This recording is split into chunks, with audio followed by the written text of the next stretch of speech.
From WNDU, your breaking news and weather authority, this is News Center 16 at noon.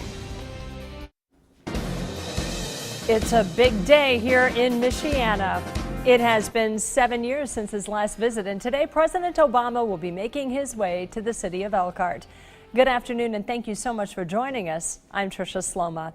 We have team coverage of today's visit. Mark Peterson is live outside Concord High School, where President Obama will speak in about 3 hours. But we start today with Tricia Hart and Christine Karsten. They are live at South Bend International Airport, where Air Force One is due in a little after 2 p.m. So what's it like out there, ladies? Yeah, good afternoon, Tricia. As you said, it's just a matter of hours until Air Force One touches down here. We've already seen the Secret Service arrive just a few hours ago. But we do want to mention, unlike some of the events going on later today, this event is not really open to the public. This is simply an arrival and departure point. Yeah, certainly there's no access point for folks to view Air Force One landing. In fact, I'm told that if you're not dropping someone off or getting on a flight of your own, you may be asked to leave. And it's important to mention, though, business as usual here at the airport. So if you are taking a flight out today, come on in. Your flight's still on time. Hopefully, if not, make sure you check that flight status. Always important before you head to the airport. We're not expecting any delays, but with Air Force One, you never know what's going to happen. But this is not a very typical day. It's not every day that the president comes to town. It's obviously our first time seeing Air Force One landing here. And we actually want to show you a video from 2009 when the president was in town visiting Elkhart. An impressive sight. Yeah, certainly exciting. As Tricia said, we've never seen it. We're excited to see it in person. As you can see by this video, it's a massive plane, 3 floors. We were doing a little bit of research. That's pretty cool, but big enough that South Bend International Airport can handle it. Really cool to see. And what's really interesting, it actually can be refueled while in air. That's pretty cool. Yeah, going into some of the background on Air Force One, it's designed to be a mobile command center in the event of any type of domestic attack, meaning it can fly around the world as long as it needs to with that ability to refuel.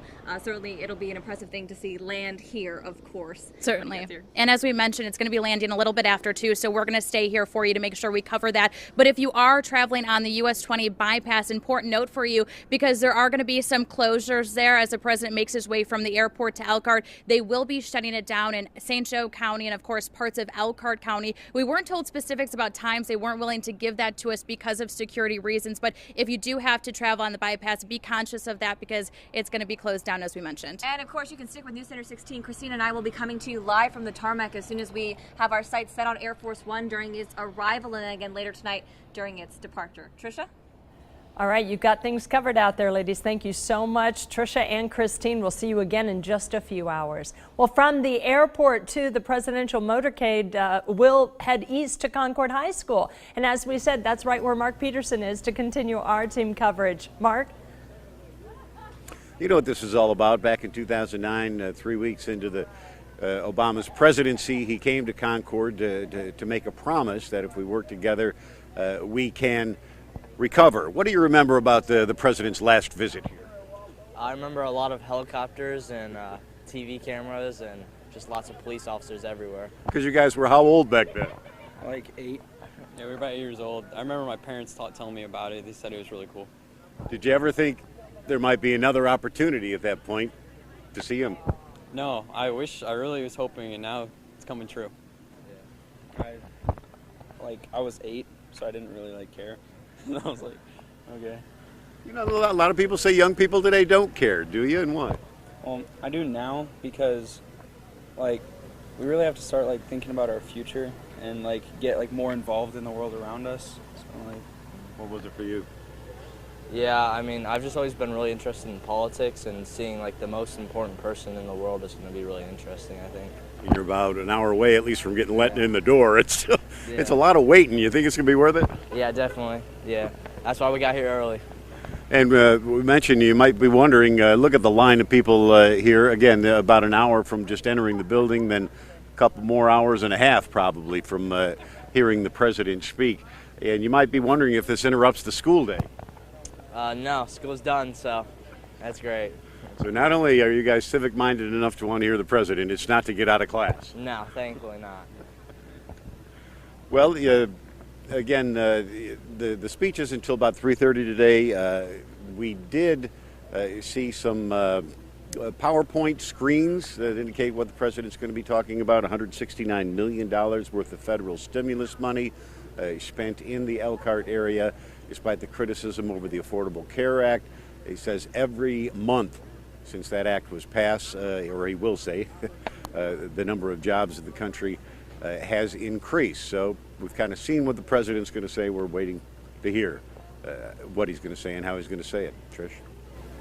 And it's nice to see the crowd outside there at Concord, but are there any security details that we're not seeing there? I noticed that we have a lot of people, but just not a lot of Secret Service or anything just yet, Mark.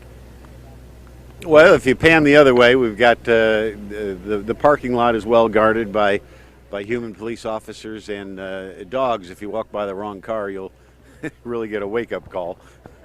But no, there's plenty of security. In fact, right now the building itself is sealed off with the bomb-sniffing dogs going through all the equipment. Okay, good to know, and we'll be checking back later today as well. Thank you again, Mark Peterson reporting live. And even though the doors won't open until 1, folks, as you could see, have been waiting outside Concord High School since before the crack of dawn in hopes of getting that perfect seat to see the president. The barricades are up. Folks have been trickling in to claim their spot in line, but by 7 a.m., there were only 3 people waiting. But as you can see, that line has certainly grown. Tickets were handed out on a first-come, first-served basis yesterday morning. And one man says he was lucky enough to snag one of the last tickets to see the president, but he didn't want to leave anything to chance today. When I got the ticket, I just ran across the lot, jumped out, was excited. When I got back to South Bend, I told everybody I got the ticket. I'm going to be the first one there, and in Elkhart to be the first one inside the door. So I just came, posted, repaired. I brought my lawn chair, my umbrella, so I can set it up so if it do rain, I can get up under it, because I'm not going nowhere. Well, as a reminder, bags, liquids, and umbrellas won't be allowed inside. Folks should expect to go through airport-like security. Senator Dan Coats released a statement regarding the president's visit to Elkhart, saying, quote, today's visit by President Obama should not be about glad-handing, but should instead be a celebration of Elkhart's strong work ethic and renewed economic success. I hope the president also acknowledges the pro-growth policies pursued by the state of Indiana, which have made our state one of the nation's economic success stories. Remember to stick with News Center 16 for the latest coverage of President Obama's visit to Elkhart. We'll be back on the air after 2 p.m. for the arrival of Air Force One, and then we're live after 3 p.m. for the president's visit at Concord High School. And in our 90 minutes of news, we'll have highlights of the president's arrival and the arrival at Concord High School as well. And we will have a live report of the departure of Air Force One sometime between 6:30 and 7 o'clock.